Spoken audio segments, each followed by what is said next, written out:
Hi, hello, and welcome, my fighting frog. What is good? It is the new year. I hope you had an amazing and safe time with your family, friends, or whomever you celebrated with, or maybe you celebrated with your pets. I don't know. But regardless, I hope it was amazing, and I hope this year is amazing for you as well. So, I'm going to deviate a little bit. I know I've been talking a lot about relationship and relationship dynamics, but I'm going to kind of switch gears just a little bit. We'll come back to relationships.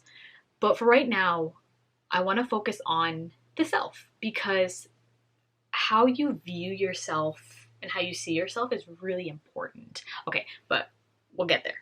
Okay, so how you view yourself can be labeled as self-concept. That's like an overarching term that can be used.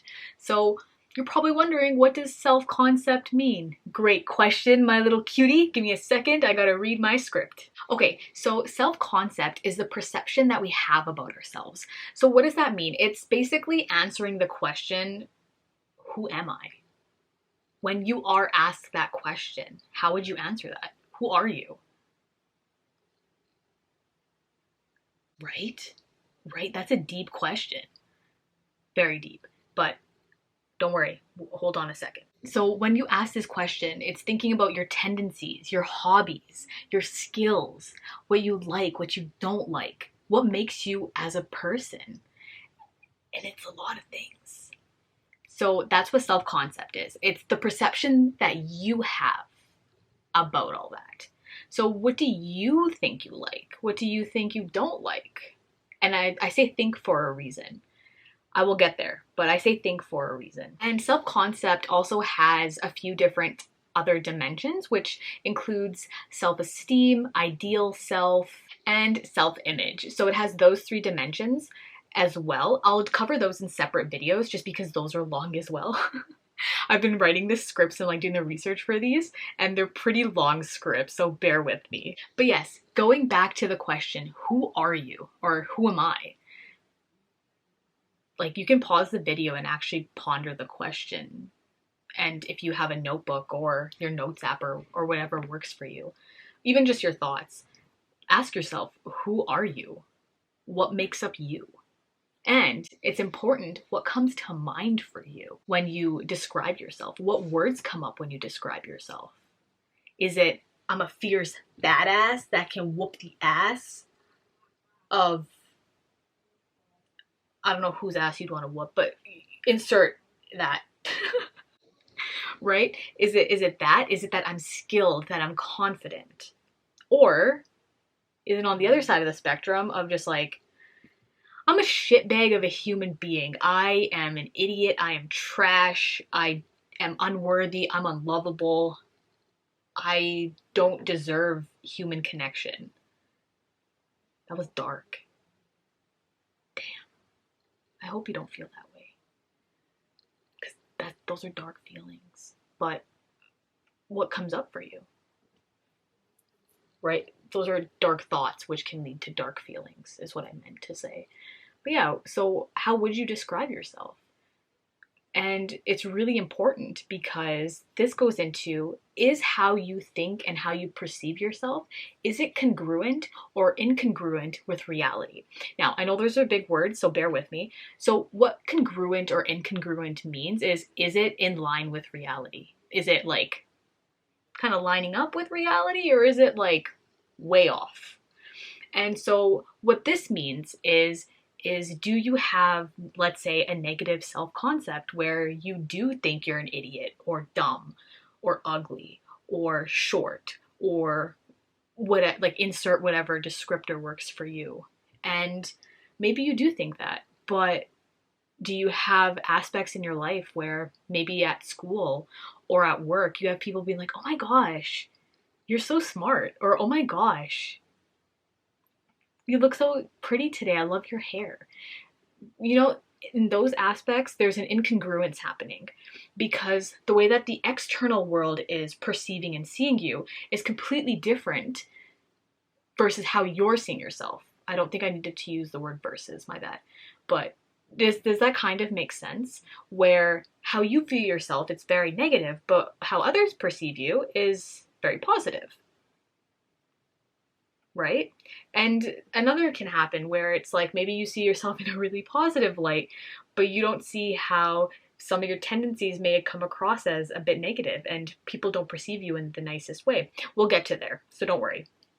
Because that kind of goes into like narcissism and narcissistic traits and tendencies where you kind of you think you're perfect and you over exaggerate how great you are without realizing it. And that again goes into other concepts where people that are narcissistic or have narcissistic tendencies usually have a lot of shame and usually don't feel good about themselves, so they kind of overcompensate. But again, that's another video. Yeah, so your self-concept is how you self-evaluate yourself.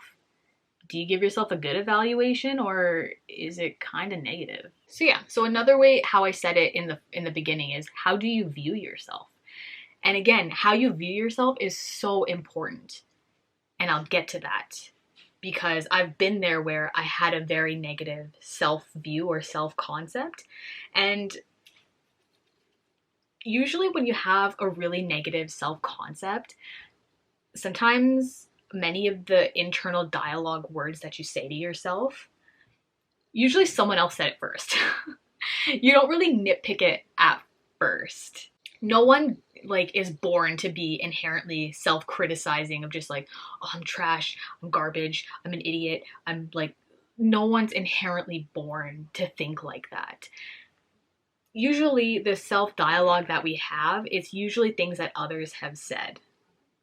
I know. So ask yourself, who was the first person to say you're beautiful? Who was the first person to say you're trash? Who was the first person to say you're an ugly gap-toothed bridge troll? That was oddly specific, right?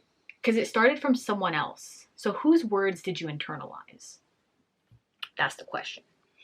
And the reason that's important is because it allows you for the realization you've been repeating someone else's words about yourself and taking that in as your reality. Why would you want to do that? And that can kind of be like a weird realization of when you're like, oh man, my teeth aren't white enough, or oh man, like I'm ugly, or oh man, I'm too short, or like someone must have pointed those out at some point in your life for you to have that self-talk and that concept about yourself. So I'll give myself as an example just because I am the master of my own world and that's the best place that I can give any sort of example. So growing up, I was constantly, okay, you can't really tell because of the lighting. I look a lot more fair-skinned, but I do have a tan and I'm a little darker.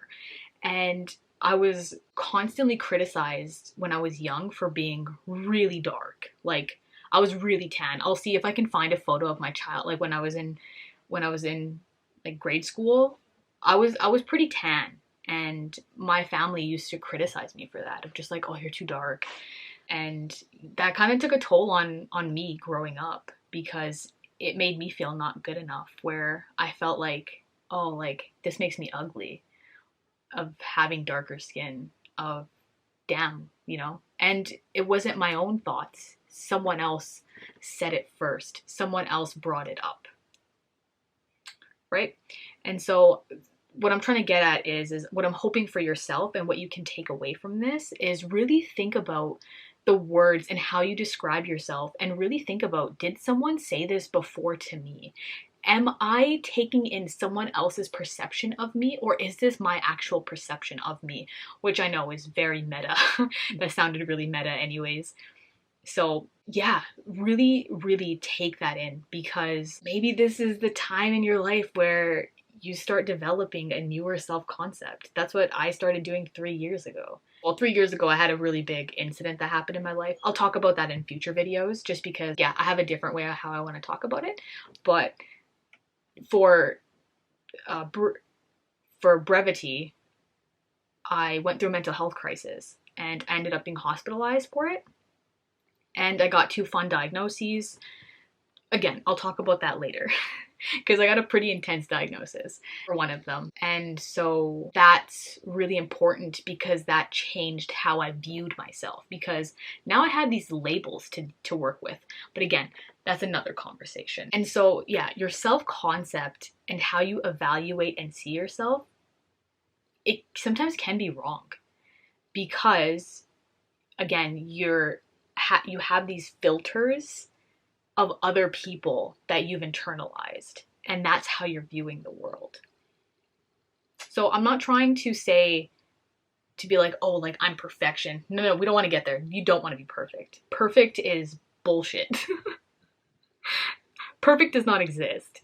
If you try to attain perfect, you're going to die unhappy. I can guarantee you that. You are going to die unhappy. So basically, my goal isn't to try to get you to see yourself as perfect. My goal is to get you to see yourself as a human being who has value and worth inherently. That just being alive makes you valuable and worthy. Because the way that our world is, we're taught that we aren't. That our value is based on our grades. Our value is based on what kind of job title we have. Our value is based on the car we drive, the house we live in. That our value is based on material possessions. And it really takes you away from the inherentness of just being human. Yeah, I'm not sure if I'm going on a tangent, but that's where how you view yourself is so important, because how you talk to yourself, how you view yourself, it affects how you navigate the world. It affects how you go about the world, how you interact with the world, right? So that's why I deviated a little bit from relationship to first talk a little bit about the self. Just because self-awareness is really important. Self-concept is not the same as self-awareness. What I'm trying to actually get you to do by basically doing exercises of asking yourself who you are and whatnot, that goes into self-awareness. That goes into self-reflection. That goes into introspection. It's a subtle way, but it's a nice start. And the coolest thing about self-concept, it can be changed. It's not set in stone that you're going to see yourself in a negative view always. Because now I love that I have tan skin. Like the amount of times I walk into rooms where people are constantly talking about getting tans or wanting to be darker, which is, it comes across as a bit of a microaggression, but it's like, in my mind, I kind of reframe it of just like, yeah, mine's natural. I got that melanin. But it's kind of weird, right? Like when the darkest person in the room walks in and you just start talking about tans, it's weird. It's weird behavior, but I just kind of try to go with the flow, because if I were to take everything personally, there's just sometimes it's pick your battles, because those are just hills I'm not dying on.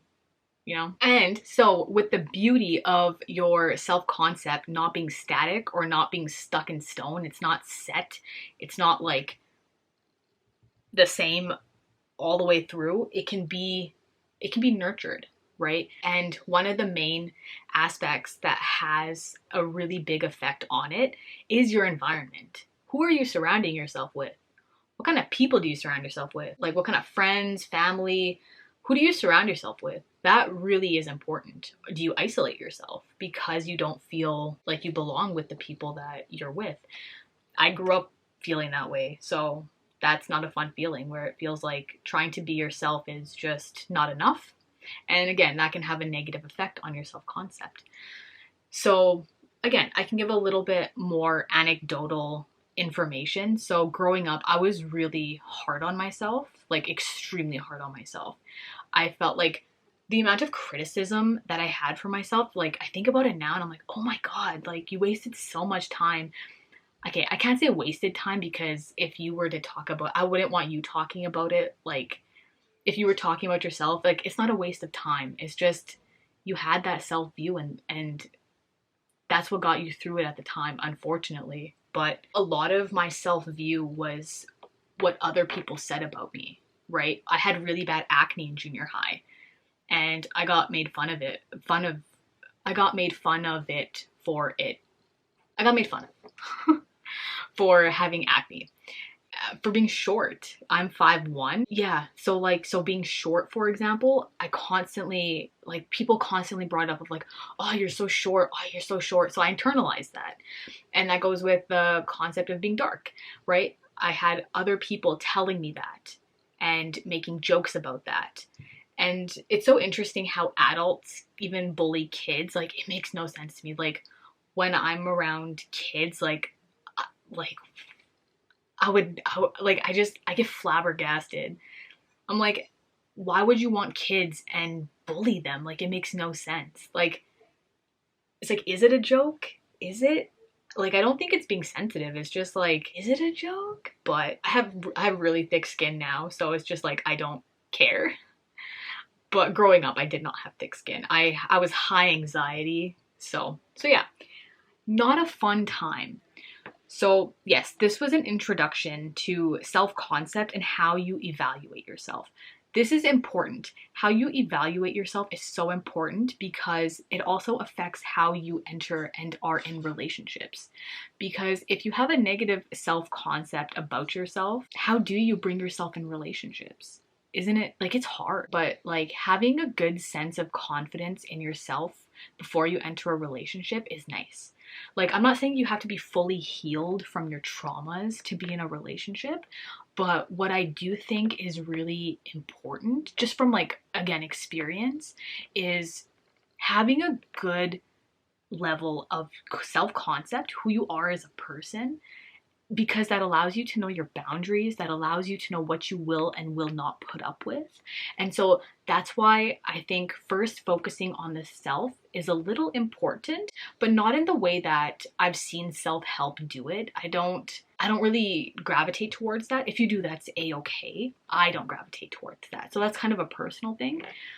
I just feel like it doesn't really do much. But I could be wrong. Just because, like, even the self-help industry itself, like, it can be helpful, like, mind you. But a lot of it is based on individualism, especially in the Western world, and it doesn't really take a holistic view of things.